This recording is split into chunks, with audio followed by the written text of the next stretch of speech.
Que a paz do Senhor seja com cada um de nós. Mais uma vez estamos aqui para a análise da nossa lição da Escola Sabatina, que não é outra coisa senão o estudo da Palavra de Deus através de perguntas e respostas. O título do nosso tema hoje é Samuel, sacerdote, profeta e juiz. Mas antes de analisarmos a nossa lição, vamos pedir sabedoria ao nosso Pai Celestial. Querido Pai Celestial, diante da Tua presença estamos Teus filhos neste momento para Te pedir a Tua sabedoria, a unção do Teu Santo Espírito, para que possamos compreender a Tua palavra, não como nós queremos, mas sim como Tu queres nos ensinar. Em nome de Jesus pedimos tudo. Amém. Bom, então vamos passar para a nossa notinha de introdução que nos diz: desde os dias de Josué, o governo nunca fora dirigido com tão grande sabedoria e êxito como sob a administração de Samuel.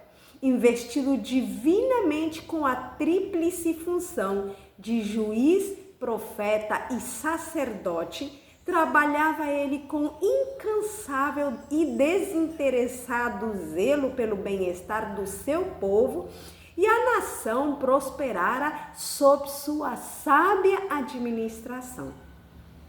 A ordem havia sido restabelecida, promovida a piedade e o espírito de descontentamento impedido durante aquele tempo. Mas, com o avançar dos anos, o profeta foi obrigado a repartir com outros os cuidados do governo, e ele designou seus 2 filhos para agirem como seus auxiliares. Enquanto Samuel continuava com os deveres de seu ofício em Ramá, os moços se localizaram em Berseba para administrarem a justiça entre o povo próximo da fronteira sul do país. Bom, então Samuel ele exercia a tríplice função de juiz, profeta e sacerdote. Nós vimos na lição anterior que baixo a administração de Eli as coisas não estavam indo nada bem, mas agora com a direção de Samuel nos diz esta nota que estava indo muito bem. Agora o governo esteve muito bem nas mãos de Samuel, no entanto, com o passar dos anos, ele foi obrigado a repartir o seu governo com os seus 2 filhos que se localizaram em outro local, e durante a lição vamos ver como é que foi tudo isso. O nosso subtítulo nos diz: Ministrando diante do Senhor. Primeira pergunta: que serviço Samuel realizou desde o início, quando era apenas um menino? Qual foi o serviço que ele realizou? Então vamos ver agora em 1 Samuel, capítulo 3 e o versículo 1, que nos diz: E o jovem Samuel servia ao Senhor perante Eli, e a palavra do Senhor era de muita valia naqueles dias, não havia visão manifesta. Em outras versões da Bíblia, não diz a visão do Senhor era de muito valia, ou seja, a palavra do Senhor era de muita valia, mas sim era muito rara. O que está querendo dizer? Na verdade, naquele tempo não haviam muitos profetas que profetizavam em nome do Senhor. Então era muito raro as visões e assim que Deus falasse diretamente com uma pessoa. Em 1 Samuel capítulo 2, versículo 18 e 19, eu gostaria de acrescentar algo muito bonito que diz ali. Diz que Samuel ministrava sendo ainda menino, vestido de uma estola sacerdotal de linho. Olhem que bonito, ele já desde pequeno ele vestia aquela estola sacerdotal de linho. A história conta que a mãe dele levava todo ano uma túnica para ele, uma túnica que ela mesma preparava, para que ele pudesse servir ali no templo. A nossa notinha nos diz: Jovem como era, ao ser trazido para ministrar no tabernáculo, tinha Samuel mesmo então deveres a cumprir no serviço de Deus conforme a sua capacidade. Estes eram a princípio muito humildes, muito pequenos, e nem sempre agradáveis, mas cumpria-os da melhor maneira que lhe permitia a habilidade e com coração voluntário, sendo ainda uma criança. Então ali diz, ministrando diante do Senhor, e a nossa pergunta nos dizia: que serviço Samuel realizou desde o início quando era apenas um menino? Ele realizava deveres a cumprir no serviço de Deus, como diz a nossa nota. Ela diz, ministrava diante do Senhor, servia ali diante do Senhor. Ele fazia trabalhos de acordo com a sua capacidade. Isto é uma lição muito importante que nós podemos aprender. As crianças já devem começar a fazer deveres, mas não é que vamos colocar grandes deveres como uma pessoa adulta, mas sim o que elas podem fazer de acordo com a sua capacidade, mas elas podem cumprir deveres. Começando ali naquela idade que elas vão ir aprendendo que cada um tem responsabilidades. E uma coisa muito importante aqui, nós vemos que Samuel diz que às vezes ele tinha serviços humildes e nem sempre agradáveis. Muitas vezes as crianças só querem fazer o que elas gostam e não querem fazer certas coisas que não gostam, mas que são coisas que elas devem aprender. Nós, como pais, devemos guiá-las a que mesmo que o dever não seja agradável, mas é necessário fazer, devemos ensinar que devem cumprir com responsabilidade, com humildade e também com um coração voluntário, como neste caso fez Samuel. Estas histórias podemos contar aos nossos filhos, podem ser de incentivo para que eles queiram ser também como Samuel. Vamos para a segunda pergunta. Chamado para ser profeta. Que chamado Samuel recebeu enquanto ministrava no santuário? 1 Samuel, capítulo 3, versículo 4 e 5 e o versículo 10 e 11, mas na verdade vou ler somente as partes mais importantes. O Senhor chamou a Samuel e disse ele, eis-me aqui. Aí ele correu para Eli, achando que ele tinha chamado ele, porque ele nunca tinha sido chamado por Deus, então ele ouviu aquela voz, Samuel, Samuel, mas ele achou que era o sacerdote Eli.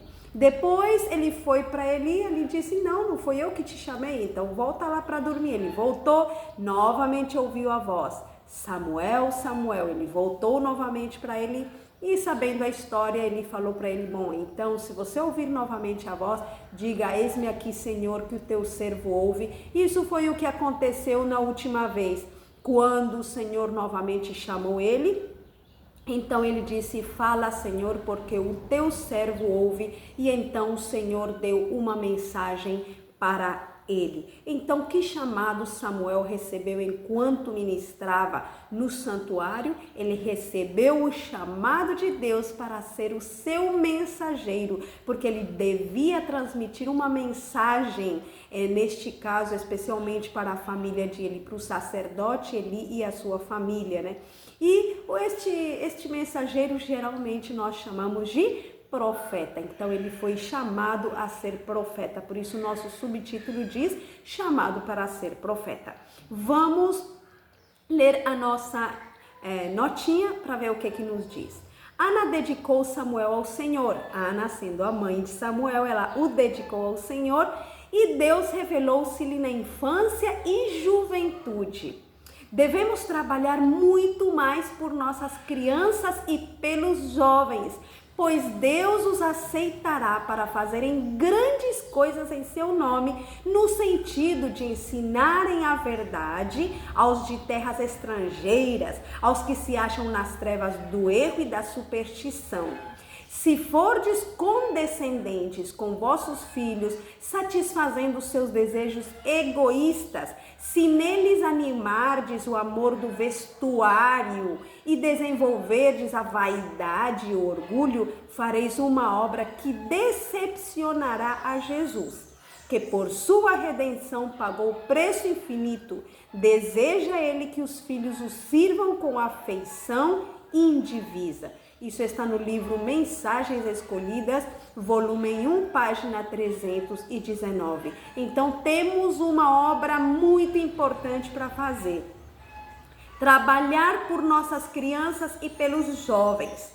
Às vezes eu ouço muito pais falar, ah, não, ele é uma criança, não sabe ainda, quando for grande ele vai se decidir. Que negócio é esse que quando for grande vai se decidir? É quando é criança. O que diz o livro de Provérbios? Ensina a criança no caminho em que deve andar e quando for velho não se esquecerá dele. Não diz ensina quando for grande, é quando é criança que deve ser ensinada. A criança é como uma árvore. A árvore, quando ela está bem pequenininha e ela começa a entortar, então a gente coloca uma madeirinha, né, e amarra ali para que a árvore possa crescer direitinha. Mas o que acontece se não colocar nada? A árvore vai crescer torta. E quando ela já estiver grande, é impossível de endireitar.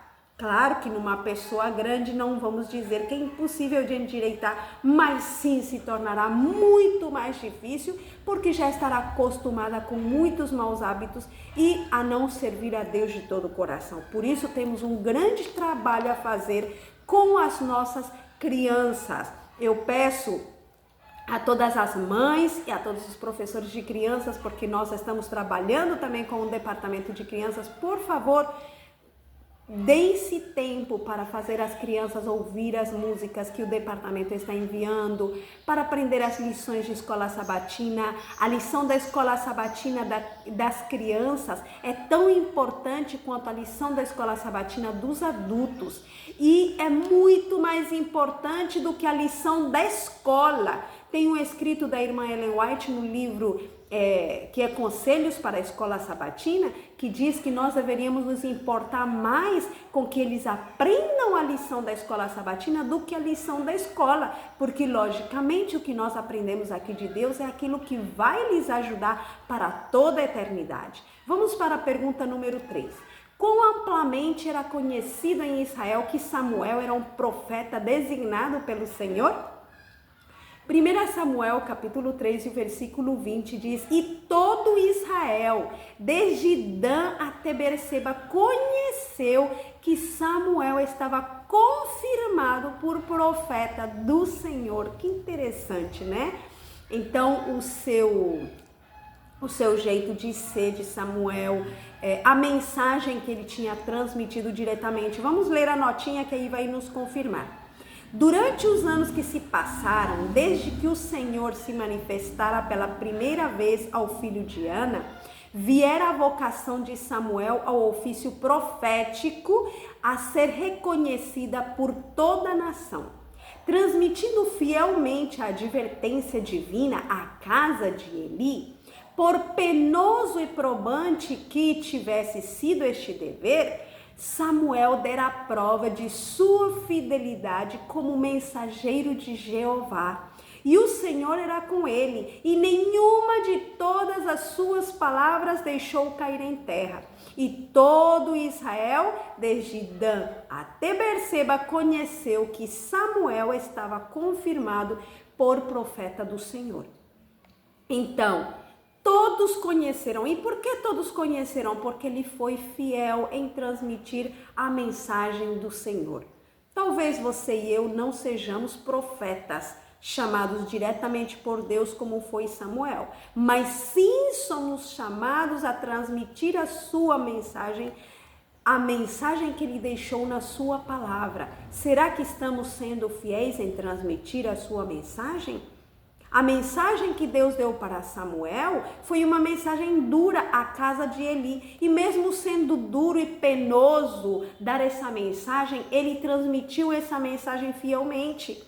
Essa lição é também para nós. Às vezes nós vemos pessoas cometendo coisas erradas na igreja e a gente sente vergonha de falar alguma coisa, ou a gente tem medo de que aquela pessoa vai reagir de uma maneira que não deveria reagir. Quando o que a gente vê não está certo, e quando tem algum versículo na palavra do Senhor que diz que aquilo está errado, o nosso dever é nos exortar uns aos outros. Muitas vezes, quando a gente exorta alguém, ele diz: ah, mas você também é assim, mas você é aquilo. É verdade, nós temos que ser humildes e dizer: sim, é verdade, eu também tenho defeito. Se alguma coisa você tiver visto em mim, irmão ou irmã, pode falar, porque é para isso que nós estamos, para nos exortar uns aos outros. Lá no livro de Hebreus diz isso: exortai-vos uns aos outros todos os dias. Então, queridos irmãos, nós estamos para nos ajudar, estamos no caminho da salvação e nesse caminho temos que nos ajudar e nos exortar uns aos outros. Pergunta número 4. Que outro cargo Samuel ocupou por toda a sua vida? O que isso significava ano após ano? 1 Samuel capítulo 7, versículo 15 até o 17, vou ler a parte mais importante que diz: e Samuel julgou a Israel todos os dias da sua vida. Então, qual foi o outro cargo que Samuel ocupou por toda a sua vida? O cargo de juiz. E o que isso significava ano após ano? Isso significava, como continua dizendo, diz assim: ia de ano em ano e rodeava Betel, a Gilgal e a Mispá e julgava Israel em todos aqueles lugares. Então, isso significava que ele tinha que viajar de um lugar para outro lugar, para outro lugar e estar julgando o povo de Israel. Ou seja, é mais ou menos como hoje em dia faz um pastor, né? Samuel havia julgado Israel desde sua juventude, diz a nossa notinha. Ele havia sido um juiz justo e imparcial, fiel em toda a sua obra. A morte de Samuel foi considerada uma perda irreparável pela nação de Israel. Um grande e bom profeta e juiz eminente sucumbira, e a dor do povo foi profunda e sentida. Desde sua mocidade, Samuel andara diante de Israel na integridade do seu coração. Embora Saul tivesse sido reconhecido, Samuel exercera uma influência mais poderosa do que ele, porque o registro de sua vida era de fidelidade, obediência e devoção.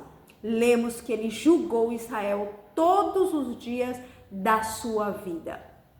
Pergunta: qual é o registro que nós temos da nossa vida? Qual é o registro que está se anotando da nossa vida, dos nossos cargos, das responsabilidades que Deus tem nos dado? Cada um de nós, muitas vezes, temos cargos na igreja, seja professora de crianças, seja diretor de escola sabatina, secretário de escola sabatina, diáconos e etc. Às vezes recebemos responsabilidades. Como estamos cumprindo essas responsabilidades? Será que as estamos cumprindo como Samuel, que diz que ele cumpriu com fidelidade, com obediência e devoção? Ou será que quando às vezes erramos ou alguma coisa não vai bem no nosso departamento, procuramos alguém para culpar? Não sejamos assim. Sejamos responsáveis, cumpramos a missão que o Senhor nos deu. E se você, querido irmão ou irmã, você tem algum talento, um dom que Deus te deu, coloque-o ao serviço de Deus. Não fique que quando vem um momento de escolher alguém para fazer algum encargo, diz: não coloquem meu nome aí não, eu estou muito ocupado, eu tenho coisas para fazer. Não. Deus tem te dado as forças, Deus te deu os dons e em primeiro lugar deve estar o Senhor. Coloque os seus dons ao serviço do Senhor. Não existe uma pessoa que não tenha um dom recebido do Senhor. Então coloque o seu dom ou os seus dons ao serviço do Mestre. Pergunta número 5. Quem Samuel nomeou como juiz quando ficou mais velho e não podia mais viajar em longas jornadas? Quão fiéis eles eram?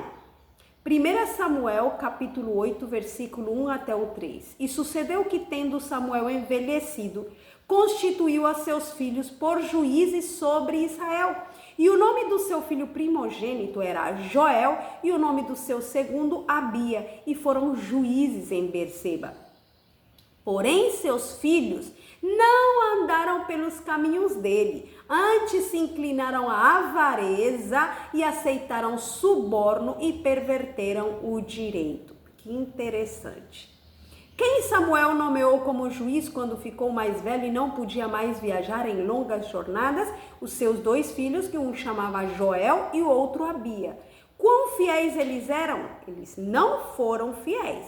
Diz ali que seus filhos não andaram nos caminhos dele, antes se inclinaram para a avareza e aceitaram suborno e perverteram o direito. Muitos ouvindo esta história dizem, está vendo? Samuel, ele foi fiel, mas ele não foi responsável em ensinar seus filhos no caminho de Deus. Tipo assim, ele foi parecido com Eli. Será que ele, vendo aquilo que aconteceu na família de Eli, a negligência que ele fez, será que não servia de lição para ele? Vamos ler a nota, porque muitas coisas, todos os detalhes não estão escritos na Bíblia, mas o espírito de profecia, ele nos dá uma ampliação daquilo e nós vamos ver se realmente Samuel foi negligente. Vejamos, lá no livro de... é um livro que está em inglês, que na verdade eu não sei traduzir, mas é o Signos dos Tempos, do 2 de fevereiro de 1882, foi escrita essa parte que eu vou ler agora, que diz assim: esses jovens tinham recebido instruções fiéis de seu pai, tanto por preceito quanto por exemplo. Vou ficar por aqui, olhem aí. Eles tinham recebido instruções fiéis de seu pai, tanto por preceito como por exemplo. Ou seja, Samuel ensinara e também deu o exemplo. Eles, continua a leitura, eles não ignoravam as advertências dadas a Eli e os julgamentos divinos que caíram sobre ele e sua casa. Eles eram, escutem bem, eles eram aparentemente homens de virtude e integridade excelentes, bem como promessa intelectual. Foi com pleno consentimento do povo que Samuel compartilhou com seus filhos as responsabilidades do cargo. Mas o caráter desses jovens ainda estava para ser testado. Separados da influência de seu pai, ver-se-ia se eles eram fiéis aos princípios que ele lhes havia ensinado. O resultado mostrou que Samuel havia sido dolorosamente enganado em seus filhos. Como muitos jovens de hoje que foram abençoados com boas habilidades, eles perverteram seus poderes dados por Deus. A honra concedida a eles os tornou orgulhosos e autossuficientes. Eles não fizeram da glória de Deus seu objetivo, nem buscaram sinceramente por ele, por força e sabedoria. Cedendo ao poder da tentação, tornaram-se avarentos, egoístas e injustos. A palavra de Deus declara que eles não andaram nos seus caminhos, mas se desviaram após o lucro, aceitaram subornos e perverteram o julgamento. Muito interessante.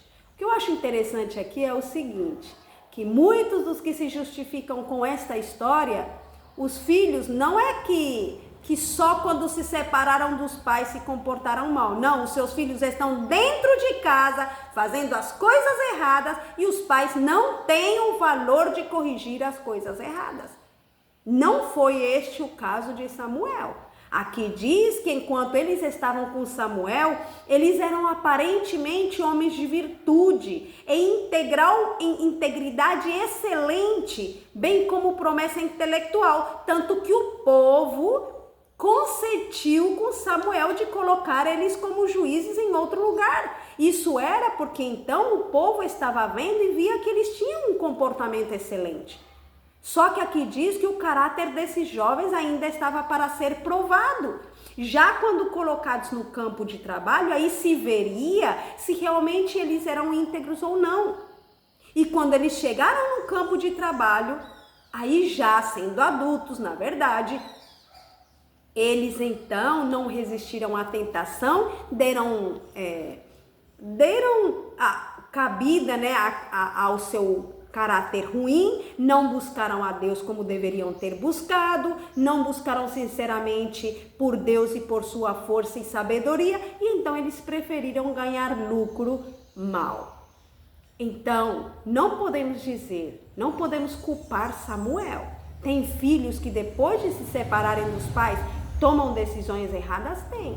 Mas não justifiquemos, muitas vezes, a nossa falta de educação, de nos dar tempo para educar os nossos filhos com a história de Samuel, porque foi uma história totalmente diferente.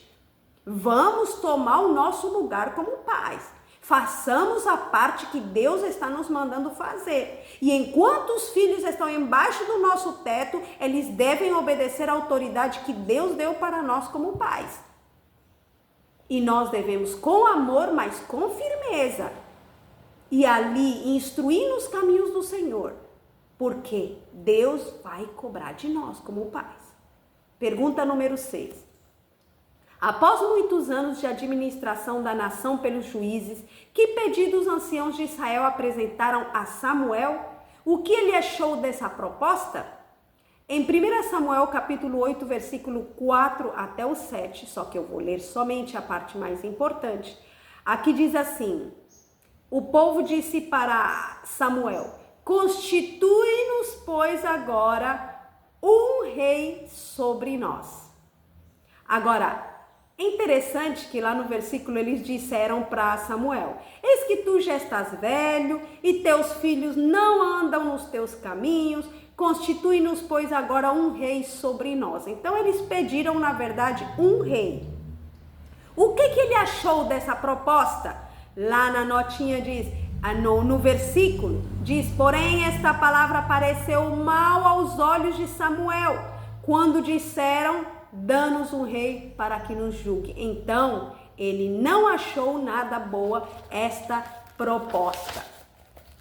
A nossa notinha nos diz: a grande fraqueza da igreja tem sido a dependência de homens. Esses vêm desonrando a Deus por fracassarem em apreciar a sua suficiência, ao cobiçarem a influência dos homens. Foi assim que Israel se enfraqueceu. O povo desejava ser como as demais nações do mundo, de modo que insistiram para ter um rei. Desejaram ser guiados pelo poder humano, ao qual podiam ver em lugar do invisível poder divino que até então os conduzira e lhes dera vitória nas batalhas. Fizeram sua própria escolha e o resultado foi observado na destruição de Jerusalém e na dispersão da nação judaica. O que mais me chamou a atenção e é uma lição importante para nós é a primeira parte da nota que nos diz: a grande fraqueza da igreja tem sido a dependência de homens. Precisamos dos pastores? Sim, precisamos. Precisamos dos anciãos? Precisamos. Mas tem igrejas que se não vier um pastor, a gente não vai poder fazer nada, a gente não pode fazer nada, porque tem que ter aqui um pastor. Se o pastor não tiver, a igreja não funciona. Não é assim. Paremos de ficar dependendo do ser humano. De quem nós temos que depender é de Deus. Se o Senhor nos envia um pastor para a nossa igreja local, amém, glória a Deus. Mas a nossa igreja, ela é pequena. Então, nem sempre vai ter um pastor para cada igreja. Então, oremos ao Senhor para que traga mais obreiros à sua obra. E para isso, nós, como pais, temos que fazer essa obra começando em nossos filhos. Porque se os educamos desde pequenos, quem sabe eles vão ser os ministros, os próximos pastores, os próximos anciãos de igreja. Então, não dependamos totalmente de seres humanos, trabalhemos, façamos a nossa parte, dependamos de Deus. Deus é o líder das nossas igrejas, dos nossos grupos. Aonde quer que nós estejamos, Jesus deve ser o nosso líder. Não dependamos totalmente dos homens. Isso não estou me referindo à direção, que se o pastor diz alguma coisa, a gente não vai obedecer. Não é nesse sentido. Porque aqueles pastores e ministros são colocados por Deus. Só que eu digo no sentido de trabalhar, ficar esperando de braços cruzados, se o pastor não falar nada, eu não faço nada. Não é assim. Pergunta número 7. Embora uma monarquia não estivesse de acordo com o ideal de Deus, como Samuel executou sua ordem? Lá em 1 Samuel capítulo 9, versículo 15 até o 16 e o capítulo 10, versículo 1, vou ler somente a parte da resposta, diz: Então tomou Samuel um vaso de azeite e o derramou sobre a cabeça e beijou-o e disse: Porventura não te ungiu o Senhor por capitão sobre a sua herança? Então, na verdade, não era vontade nem de Samuel nem de Deus de instituir um rei, porque Deus era o rei. No entanto, Deus, ele deu o rei para o povo de Israel, não porque ele queria, mas porque o povo exigia. Muitas vezes Deus concede a nós coisas porque nós pedimos tanto, que ele nos dá. Mas depois os resultados se verão se realmente aquilo era o melhor para nós. Por isso é que Jesus mesmo nos deu o exemplo. Quando nós oramos ao Senhor, não dizer, Senhor, que se faça isto, não. Senão, Senhor, se é possível, faz isto, mas se não, faça-se a tua vontade. É isso que nós devemos sempre orar ao Senhor. A nota nos diz, mas o povo não aceitou o conselho de Samuel e continuou a exigir um rei. Aqui Deus concedeu ao Israel rebelde o que se provaria uma pesada maldição para eles, porque eles não se submeteriam a ter o Senhor governando sobre eles. Eles pensaram que seria mais honroso aos olhos de outras nações que se dissesse, os hebreus têm um rei. O Senhor ordenou que Samuel ungisse Saul como rei de Israel. Sua aparência era nobre, tal que convinha ao orgulho dos filhos de Israel, mas Deus lhes deu uma exibição do seu desagrado. Não era uma estação do ano em que eles eram visitados por chuvas pesadas, acompanhadas de trovões. Na verdade, aqui o que está falando, se estudamos mais profundamente a história de Samuel, Deus deu uma chuva com trovões, com relâmpagos fortes, para fazerem eles ver que era do desagrado do Senhor aquilo que eles tinham pedido.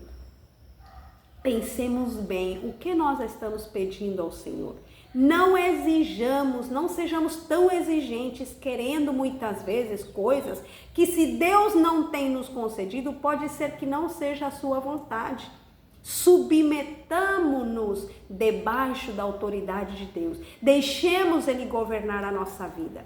Ali tem uma notinha de estudo adicional que me chamou muito a atenção e que eu vou ler aqui para que nós analisemos.